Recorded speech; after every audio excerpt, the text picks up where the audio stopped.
Hello everybody and welcome to today's webinar. We're very excited to have you here and thank you for taking the time out of your busy schedule to join us. Today we're delighted to have Jane Coy as our presenter.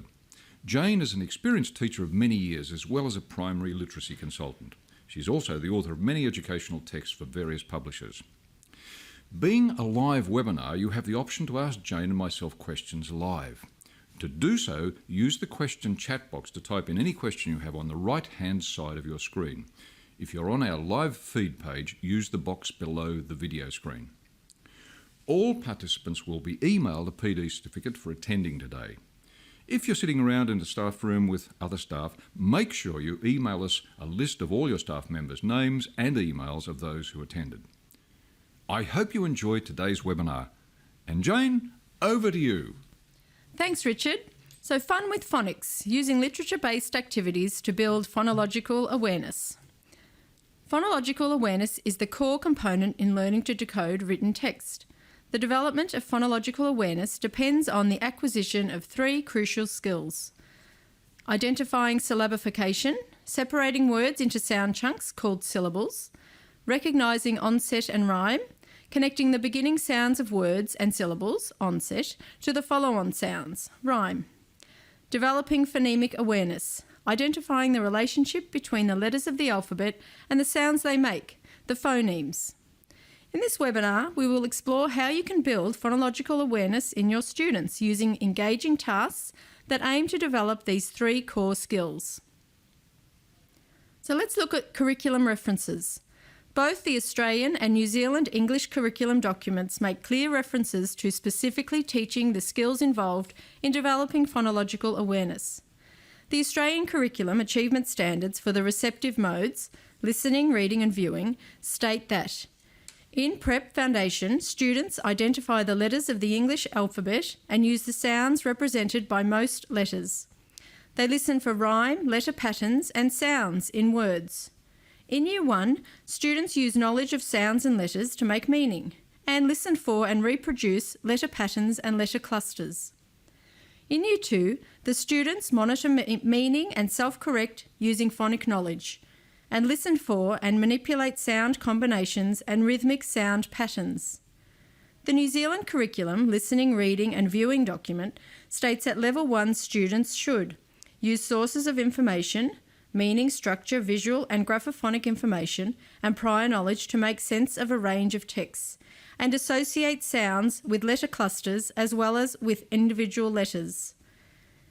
The skills involved in building phonological awareness equip students with the tools they require to succeed in literacy tasks throughout their schooling. An effective way to develop the three core skills, syllabification, onset and rime, and phonemic awareness, is through a literature-based approach. So why use a literature-based approach? Well, literature-based instruction enables teachers to use quality text as a core component in assisting students to develop and improve their literacy skills. The shared experience of a focused text has many benefits. It promotes an enjoyment of reading, helps build vocabulary, develops an awareness of the conventions of written text, increases understanding of text structures and features, encourages awareness of contextual cues, and links word segmentation to a variety of classroom learning experiences. The suggested activities in this webinar will include specific references to a wide range of engaging literature such as stories, fairy tales, puppet plays, phonics-based readers, nursery rhymes, and poems. Let's begin by focusing on the three core skills one by one. So skill 1, identifying syllabification. Syllables are the phonological building blocks of words. Learning to segment words by identifying syllables is an important step in building a child's phonological awareness for the following reasons. It speeds up the decoding process, it helps build awareness and recognition of phonics, promotes an awareness of syllable boundaries, and assists with spelling strategies. So some suggested activities for helping students to identify syllabification could be: the first one is called the name game. You could read or view a focus text that has a character's name in the title. For example, one of the Ziptales Wendy stories found in Storytime. Ask children to clap that character's name, Wendy, identifying the number of syllables in the name. 2. Individual students then clap their own names. They could have either their first name only or both first name and their surname, counting the number of syllables. Just remember to record how many syllables the children in your class have in their names. Then you go out to an open space, for example a basketball court, and line the students up in a starting area. You could hold up or call out a number that was generated from the previous activity, and whoever has that many syllables in their name run to the finish line, bounce a ball as they say their name in syllables, and then run back to the start. Another activity could be to make a syllable group. You could share a story that mentions days of the week. Example, the Ziptales Easy Reader, Bob the Frog. Students could clap or use instruments to count the number of syllables in each day of the week, identifying the odd one out, Saturday, which has 3, whereas the others have 2. You could use the students' birthdays to identify the number of syllables in the months of the year also. Then go to an open space, an oval or a gym, and call out one of the weekdays or months. Students are to make groups with the same number of people as the day or month that's been mentioned. Each member has to then say a syllable of the word. Just remember that any remaining students, and there often are when you do group activities, they could join together and think of a day or month with the same number of syllables as the people in their group. The next activity is called Title Tap. You could locate a hard copy of a fairy tale or nursery rhyme anthology, or use the home pages for the Ziptales Storytime or Timeless Tales. You could ask students to hold their hands flat underneath their chins and count the number of times their mouths tap their hands as they read the title of each story or rhyme. For example, The 3 Little Pigs. You could count the number of syllables in each title, identifying the one with the most syllables and the one with the least number of syllables, and then read these rhymes or stories to the class. The next activity is Find My Match. You could use 2-syllable words from a focus text, for example, the Ziptales Easy Reader Set 3 story Shower Fun, to split words with common spelling pattern endings. For example, words ending in ER, shower, shiver, water, or words ending in LY, slowly or ING, falling, feeling. You could write each syllable on different coloured cards. Each student receives 1 card each, and those with the same coloured card stand on separate sides of an open space. On a go signal, students try to locate the card that matches their own to make a 2-syllable word. The next activity is Syllable Split. Use the rhythmic pattern from popular nursery rhymes to clap the syllables as the rhyme is being orally recited. Students then write the words with more than 1 syllable onto paper or card and cut each word into individual syllables. For example, some words from Jack and Jill: water, paper, vinegar. An extension activity for this could be the words with 2 syllables could be then used to play a game of memory.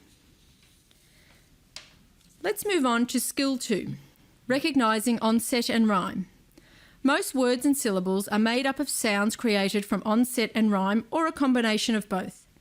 Onset refers to the initial phonological unit of any consonant sound placed before a vowel in a syllable or word. Rhyme refers to the letters that follow the onset, usually a combined vowel and consonant pattern. So in the word spoon, sp is the onset and oon is the rhyme. Learning about onset and rhyme helps children to recognise and identify the common chunks within words, generate word families, decode new words when reading, and improve their spelling. Some suggested activities for onset and rhyme could be a word family tree. You could use rhyming words from phonics-based texts, for example, the Ziptales Easy Readers, poems or nursery rhymes, to create a word family tree. Read the story first, locate 2 or more rhyming words with the same letter pattern at the end of the word. Then ask students to brainstorm words to add to the tree. For example, words from the op family, using shop and stop from the Easy Reader Set 1 story, I Wish. Words that you could put on the word family tree could be hop, top, chop, flop, drop, mop, etc. The next activity is called octo families. You could share a focus text with an octopus as a main character. For example, the Ziptales puppet play, The Octopus. Use a template of an octopus to create word families for focus rhymes generated from relevant words in the story. For example, sh-ip, writing the words on the legs of the octopus. So you could get many words with the ip sound, for example, lip, hip, grip, chip, trip, etc. Writing these on the legs of the octopus. The next activity is called Rhymes with Rhymes. Select a focus word from a popular nursery rhyme, for example, snow from Mary Had a Little Lamb. Prepare flashcards with other words that either rhyme with the focus word, for example, blow, grow, go, know, or have the same spelling pattern as the focus word. For example, flow, now, cow. Students use objects, for example, a happy, sad face on either side of a paper plate, or actions, for example, thumbs up or thumbs down, to indicate the words that do belong to the same word family as the focus word. So if your focus word is snow, blow and grow do belong, and those that don't belong to the same word family. So for the focus word of snow, the ones that don't belong are go, no, now and cow, because they have a different sound. The next activity for Onset and Rime is called Rhyme Racing. Use the rhyme pattern from the Snow White's repeated phrase, mirror, mirror on the wall, who is the fairest one of all, from Ziptales' Timeless Tales, to springboard the creation of a word family for all. For example, wall, fall, tall, etc., using magnetic letters or laminated letter cards. Take other words from the story and break students into pairs or small groups, giving them one word at a time to create their own word family. For example, words from Snow White could be snow, white, queen, king, giving each group a different word. Allocate a certain amount of time, for example 1 or 2 minutes, for them to generate as many words as possible that belong to that word's word family. The next activity is Blend Bingo. Use words from stories with common blends, for example the Ziptales set to easy readers, to create bingo cards. Children can make their own bingo cards by selecting words that have a blend as an onset. The number of words can vary depending on the ability level of the group. So some of the words from the set to easy readers could be on this example of a blend bingo card, play, blow, slug, dream, etc. The next activity for Onset and Rime is the Shoebox Shuffle. Use shoeboxes to sort words into the same word families generated from a phonics-based text. For example, the Ziptales Easy Reader, Is It Fun? Record relevant words onto flashcards or paper, for example, sit, pin, rip, lip, wig, pig, etc. The students then take turns to sort the words into the appropriate box. Labels can be changed depending on the focus rhyme. Once words are sorted, students can challenge themselves to write down other words that could go into each shoebox. Then you could keep the boxes in a prominent place in the classroom so words from other learning activities can then be added. At the end of the week, count the number of cards in each box to see which one had the most. So let's move on to Skill 3, Building Phonemic Awareness. Phonemic awareness refers to the recognition of the sounds, called phonemes, within a word. Phonemes represent the smallest unit of sound and are blended together to make words. There are approximately 44 phonemes, sounds, in English. They are not necessarily counted by the number of letters in a word. For example, the word be only has 2 phonemes, b and e.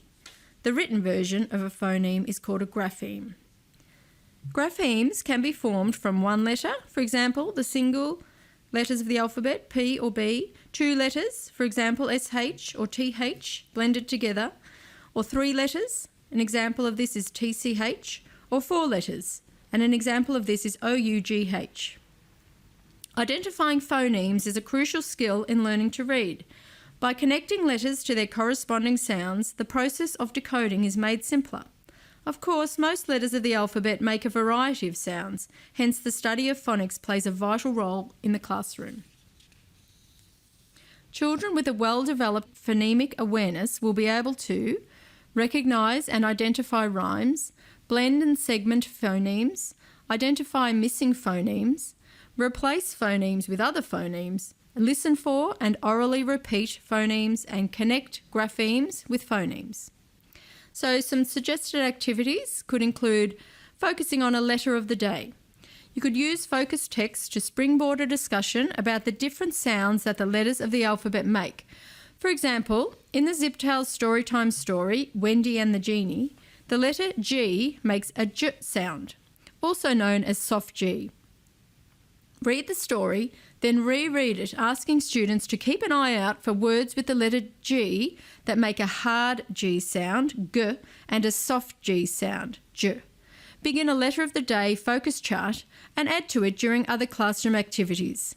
So here are some examples from the story, Wendy and the Genie. Hard G, big, again, great, gave, and soft G examples are genie, huge, magic, and giant. Another activity could be to look at the sound of the day. So mainly for older students, you could have a sound of the day focus, for example, using the Ziptales timeless tale Pinocchio to locate words that show the different letter patterns used to make a hard C sound and record them on a focus chart. So from Pinocchio, you could get the sound of the day for hard C. It could make a sounding carpenter, come, coal, coin. That's just the plain C making the hard C sound. There's K that can make a hard C sound, lifelike, workshop, looking, drink. CH together can also make a hard C sound in Pinocchio and school. And of course, CK together can make the hard C sound, back, locked, and tricks. The next activity is called sound sums. You could locate compound words in focus text to introduce students to the concept of breaking one word into two separate words. For example, from the Ziptales Storytime story, Wendy and the Pirate, it has the compound words waterfall and everyone. So you could create a maths-style sum to break up the words. For example, water plus fall equals waterfall. Every plus one equals everyone. Then discuss how you could break single words into separate sounds like a maths sum also.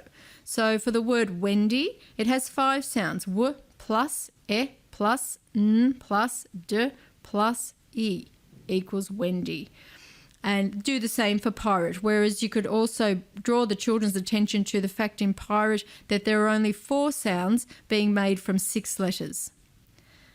The next activity is called counting sounds. Students could count the sounds in words using concrete materials to separate each sound in the word. For example, you could use counters on a frame. The word little from the 3 Little Pigs in Storytime could be made with 4 counters, l, it, t, l. As an extension, students could replace the counters with the individual sounds, looking at how the word is spelt and how these 4 sounds can make a 6-letter word. The next activity is called Same Sound Snap. You could read or view a nursery rhyme. Record the rhyming words and discuss how different letter patterns are used to make the same sound. For example, in Old Mother Hubbard from Ziptales Rhyme Time, we've got there, bear, fruit, flute, shoes, news, hose, clothes. You could create a snap game with laminated cards for students to play by matching words with the same end sound. The next activity is called Simon Says. You could use the familiar game, Simon Says, to practice adding and removing sounds from words. For example, words from the Ziptales Set 2 story, Have You Ever? You could say Simon Says, say snail without the s sound. The answer is nail. Or ball without the b sound, all. Or Simon Says, say seen without the n sound, see. For, but add a t at the end, fort. Up, but add a C at the beginning, cup. Some extension activities for Simon Says could be to ask students to add or remove blends. For example, Simon Says, say stand without the st sound. You get and. You could allow the use of nonsense words as well. For example, Simon Says, say spoon without the n sound, spoo, just to get the children used to taking sounds out of words and adding them. Then you could also encourage students to create their own Simon Says instructions for their classmates to try. The next activity is Lost and Found. Whilst reading or viewing a focused text, you could record relevant words that could be used for sound replacement. For example, the word bed from the Ziptales Easy Reader, Let's Get Wet. So this simple little rhyme could help the children do this. My word is bed, but I lost the B sound, so I put in an and guess what I found? Red. This little rhyme lends itself to other learning opportunities. For example, if a child replaces the B sound in bed for a S sound, making said, you can explain that although said sounds like a word we know, it is actually spelt S-A-I-D, with the A-I blend making E sound, the short E sound. You could create a chart called special sounds or something like this for words that are exceptions to the rule. An extension activity for lost and found is that it could be made more difficult for older children by taking away middle and end sounds to get students used to letter sound replacement. For example, the word boat from the poem The Rainbow in Ziptales Rhyme Time. My word is boat, but I lost the O sound, so I put in E and guess what I found? Beach. The next activity is called Same Sound Sentences. Locate examples of simple alliteration in texts. For example, the nursery rhyme Sing a Song of Sixpence, the Ziptales Easy Reader Set 3 story, Charlie the Chatterbox. Students experiment writing sentences, poetry or tongue twisters using a specific beginning sound like s or ch, or blend, ch, to experiment with alliteration. So an extension of this could be to identify the use of assonance in a variety of texts. For example, the nursery rhyme, row, row, row your boat with the O sound. The Dr. Seuss book, Hop on Pop, sentence, Mr. Brown is out of town, the owl sound. Or the Ziptales Rhyme Time poem, The Wind, when the trees bow down their heads. Students create simple texts that demonstrate the repetition of a focused sound. So the final activity for identifying phonemic awareness is sound sort. You could read a focused text, then reread it, asking students to pay special attention to words that share the same sound. For example, the long E sound. Record the words and at the end of the story, sort them into common sound groups. For example, in this chart, we've used words from the Ziptales Storytime story, The Three Little Pigs. So the long E sound can be made in different ways. Simply E, me, he, she, because, or EE, 3B, tree, or it can be made with EY, such as chimney and monkey, or just simply with a Y, happily, puppy. It could also be made with EA, easy, leave, really, eat. So in conclusion, fostering an enjoyment of reading whilst establishing the building blocks of decoding text can instill long-lasting effects on a young learner. Using a literature-based approach not only enriches the learning experience for students, but also establishes an ideal platform for developing phonological awareness in your students.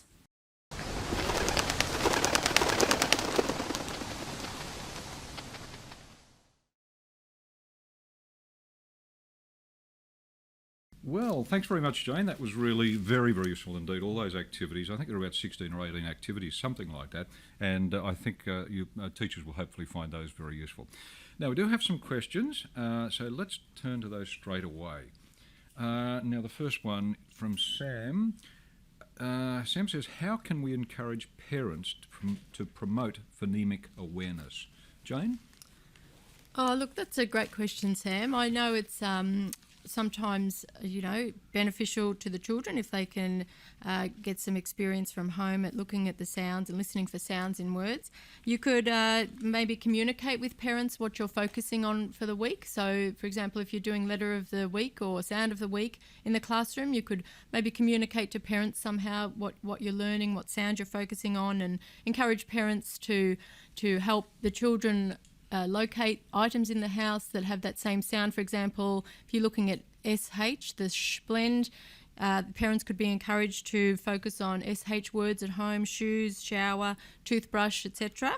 Or if you're looking at sounds in words, particularly, say, vowel digraphs or the sounds of the sound focus, a good idea for that is to even make use of the children's take-home readers. I know a great idea is for, as the children are reading their readers at home, their parents could encourage them to look for words that have that particular sound focus. So like the example in the webinar where you're looking at all the different sounds that make a long E sound. Let's say that the student or the child is looking for a long A sound. You could encourage parents to help them locate words that have a long A sound like AI or EY, EI, etc. And you could even make it, I'll follow it up in the classroom the next day and call it a home reader treasure hunt. Make it fun for the children, but it's great to get the kids involved at home, and parents do enjoy knowing what their children are learning about as well. Good, thanks very much, Jane. Now, we have one from Cara. She asks, what is the difference between phonemic awareness and phonics? Oh, thanks, Cara. Look, these two terms are very closely related, although they're not exactly the same thing.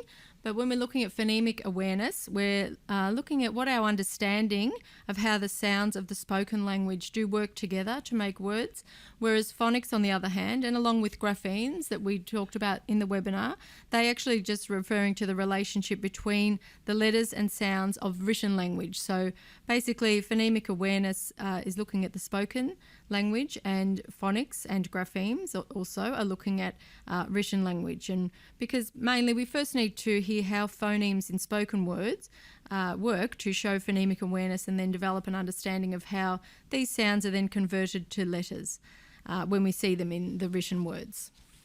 Good, thanks very much, Jane. Now, Phil asks, what are some benefits of using a literature-based approach? Oh, thanks, Phil. That's a good question. We're looking at literature-based approach throughout this whole webinar, and I think it's very beneficial for use in the classroom. It can combine both individual phonics-based learning with also the whole language philosophy of literacy.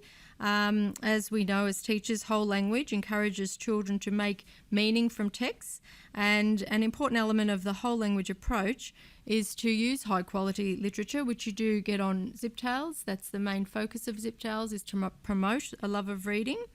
And when you use literature to base your classroom activities around, you can springboard many rich literacy activities, especially comprehension tasks, and also you can provide opportunities for students to personally respond to whatever themes are embedded in the text, and then bring in the phonics-based learning as well by focusing on different aspects of the text, words, etc. And often it's the students get right into that. Okay, thanks very much, Jane. And now Cynthia asks, does this webinar mean that Ziptales is a phonics-based literacy site? Oh, look, Cynthia, thank you for that. Just addressing that maybe in the last answer, whereas with Ziptales, it's not necessarily phonics based. It's definitely based on giving students a wide range of reading choices all through the primary school, not just in lower primary. But definitely phonics is a crucial tool for beginning readers in early primary. And because of this, we've built, I know Ziptales have built a whole suite on easy readers that are all phonics based, and each text is focused on a particular area of phonics, just with a little bit of fun. I know they're all rhyming text and have a little bit of fun and animations, and that really engage the students. So Ziptales really does provide for that, even though it is offers reading at all levels as well.